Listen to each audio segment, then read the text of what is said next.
People keep saying AI coding tools will replace developers, but nobody talks about what happens when the bill arrives.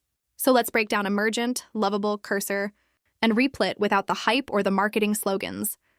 The biggest shock came from Replit's effort-based pricing, where one user reported being charged nearly $1,000 in a single week just for running iterative improvements. And while Replit claims this model is meant to charge only for compute usage, the lack of clear upfront cost warnings is what frustrates users. Cursor, on the other hand, had a huge fan base until their June 2025 pricing change, where limits on context and execution triggered widespread backlash, leading to public explanations and adjustments after developers complained that the tool suddenly felt pay-to-use rather than pay-to-enhance.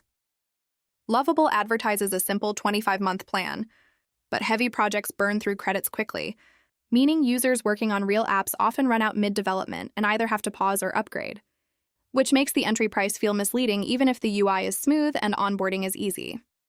Emergent tries to look generous with free credits, but 5 monthly credits barely cover a single debugging session. And once those are gone, the cost jumps sharply, so most users either churn or never get a full feel for the tool before hitting a paywall.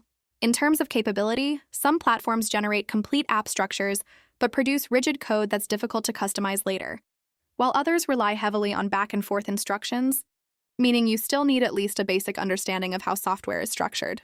Across 200-plus user experiences, the most common complaints were surprise billing, infinite refactor loops, and generated code that breaks in production.